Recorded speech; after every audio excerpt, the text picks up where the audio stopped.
Good afternoon, my lovely students. Today we will study about literature. And now Christmas season is approaching. So today I have a short story to share with you. I want you to listening to carefully. The short story named The Little Magical. It written by Hans Christian Andersen.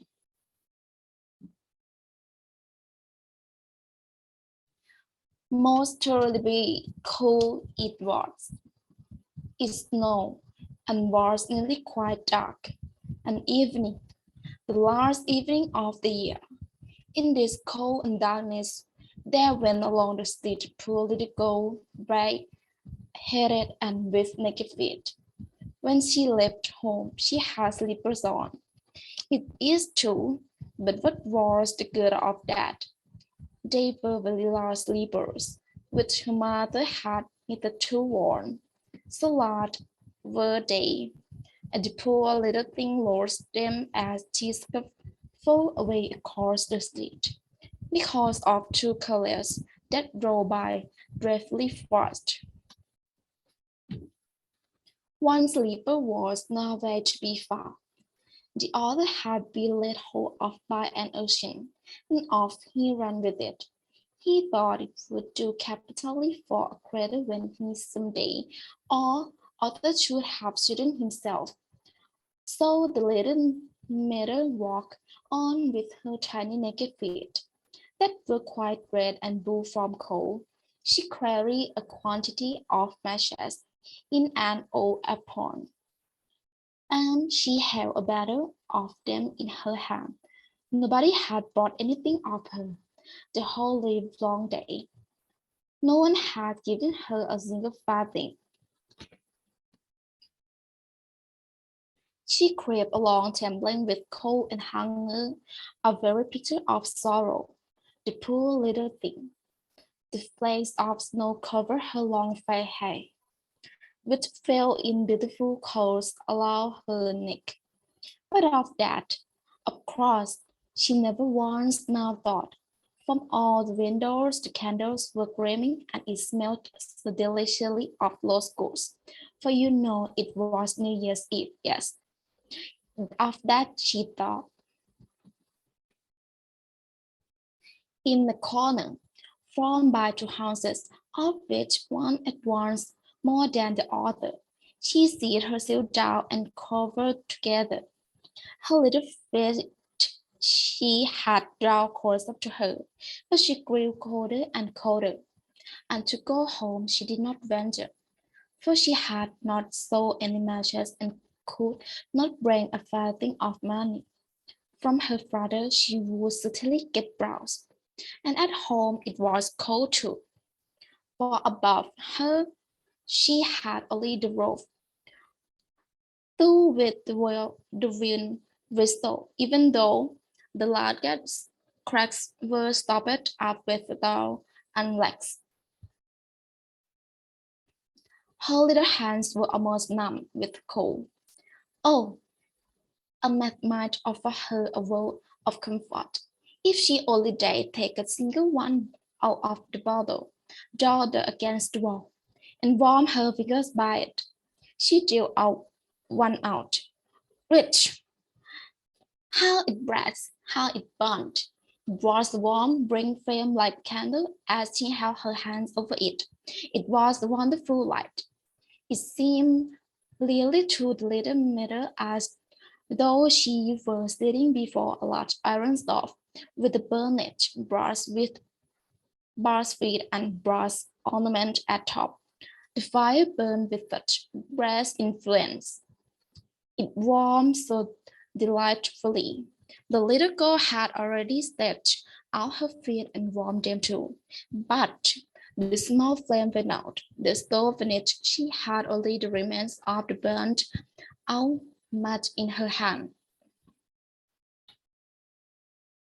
She rubbed another against the wall. It burned brightly and where the light fell on the wall. There the wall became transparent, like a veil, so that she could see into the room. On the table was spread a snow-white tablecloth.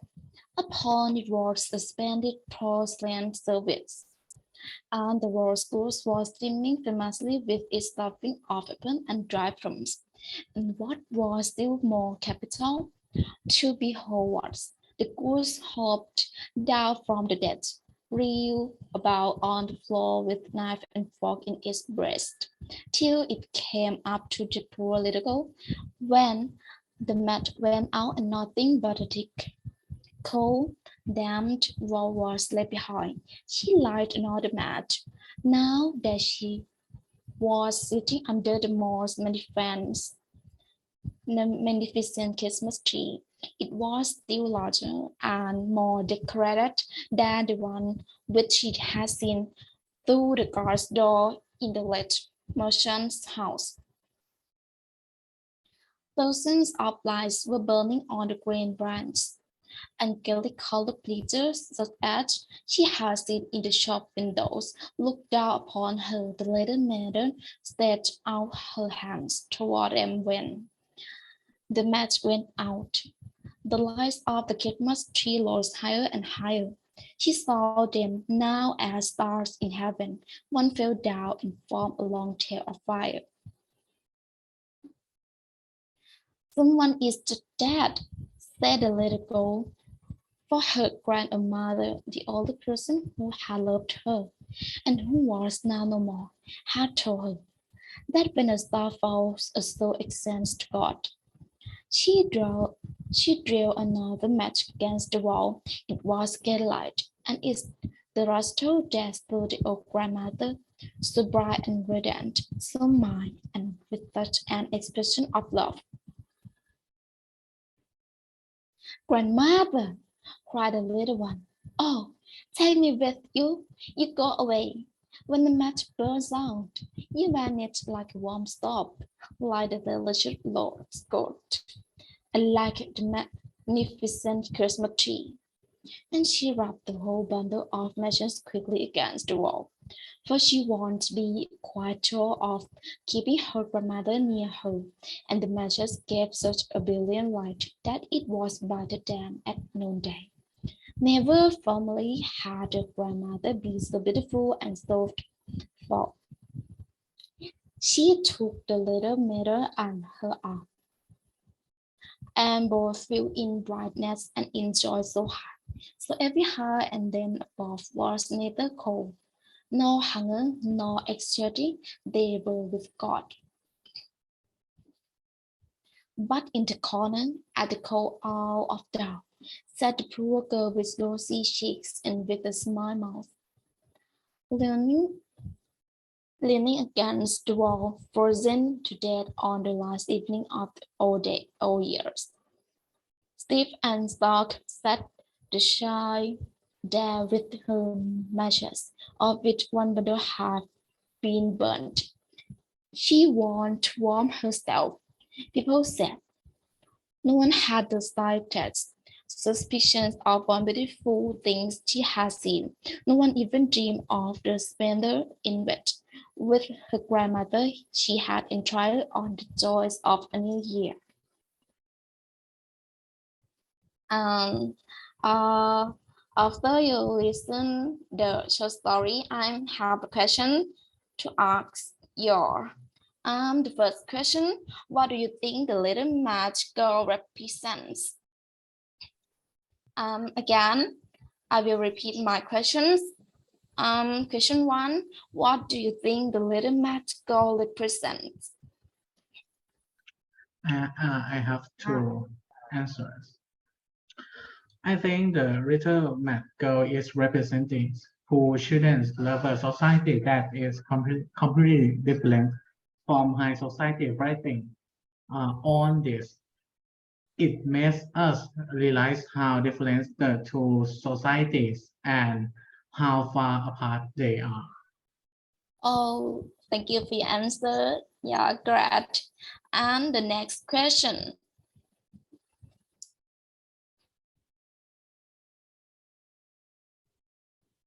The next question.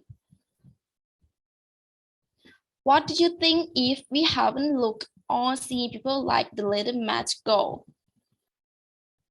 I will repeat. Question 2, what do you think if we haven't looked or seen people like the little match go?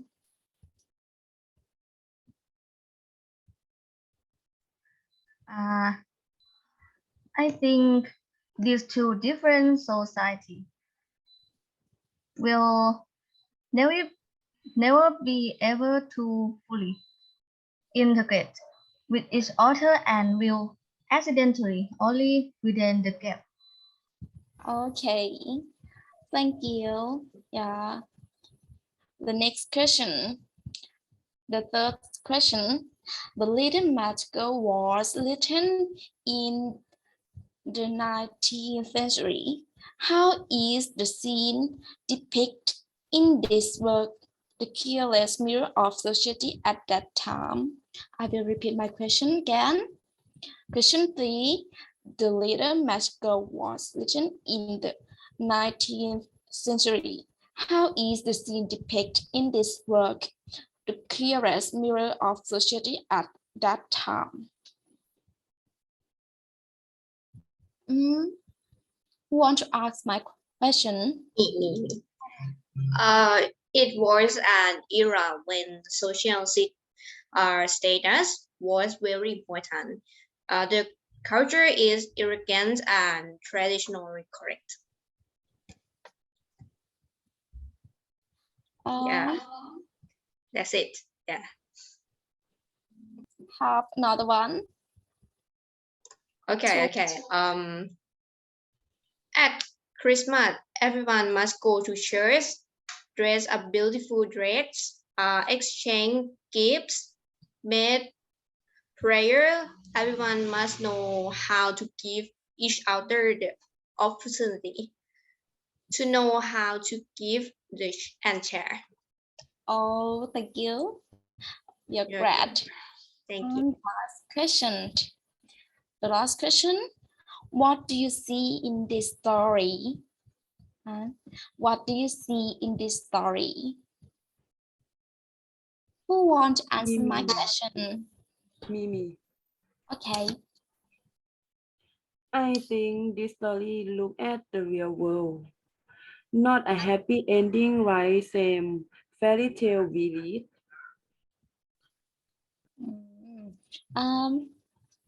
Have one answer. Me. Okay. This story looks at the real world, not a happy ending like Your some. friends answer me. Can you say again, teacher? Pastor didn't say that. Sorry. Um. I think the death is not something that brings happiness. This poor child tries to think of what makes her happy to comfort herself. No. Okay, thank you for your answer, everyone. You are a great student for me. And I will tell you that I realized from this story, um, the culture is arrogant and traditional, correct in the 19th century. At the Christmas, everyone has to go to church. Beautiful days. There's a beautiful dad. Exchange gift, made a prayer. Everyone must know how to give each other like a Louis Horn told me. But looking back at the little girl that's selling matches, Anderson tells her story. Young girl in multi-layered dress, walking with matchsticks, padding through the unstoppable snow, cold and painful. This picture is completely different when compared to the picture above. Christmas should be a day when everyone helps one another, like take care of each other, isn't it? But our little girl couldn't even sell a box of matches, and still no one cares. Everyone let her die alone. On Christmas, which is known as the day of giving. Yeah. Um, the reason for today is, and thank you everyone that you pay attention to my lesson. Thank you. Have a good day and have a good Christmas that is approaching. Thank you, Thank you, teacher. teacher. Bye bye. Good teacher. Thank you. Bye bye.